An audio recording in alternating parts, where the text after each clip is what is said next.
উত্তরায় বৈষম্য বিরোধী আন্দোলনে নিহত মোহাম্মদ জসিমের পরিবারকে আর্থিক সহায়তা দিয়েছে বিএনপির জাতীয় নির্বাহী কমিটির সদস্য ও জাসাস কেন্দ্রীয় কমিটির আহ্বায়ক চিত্রনায়ক হেলাল খান।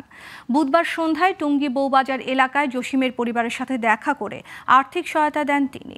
এ সময় উপস্থিত ছিলেন বিএনপির সহ সাংস্কৃতিক বিষয়ক সম্পাদক সাইদ সোহরাব, জাসাস কেন্দ্রীয় কমিটির সদস্য সচিব জাকির হোসেন রকুন, যুগ্ম আহ্বায়ক Javed Ahmed Kislu, K M Khaliduzzaman Jewel, engineer Zakir Hossain, JASAS উত্তরের আহ্বায়ক শরীফুল ইসলাম।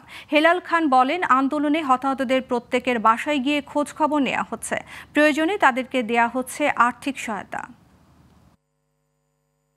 আমাদের একজন সহযোদ্ধা জসিম উদ্দিন শহীদ হয়েছেন, তার পরিবারের সাথে দেখা করতে এসেছি, তার মার সাথে দেখা করেছি, তার দুজন ভাই আছে, ছোট দুই ভাই। আমরা যতটুকু পেরেছি সামান্য সহযোগিতাও তাদেরকে করেছি এবং তাদেরকে আশ্বাস দিয়েছি যে আমাদের দলের পক্ষ থেকে, আমাদের জাসাসের পক্ষ থেকে আমরা সবসময় তাদের পাশে থাকব।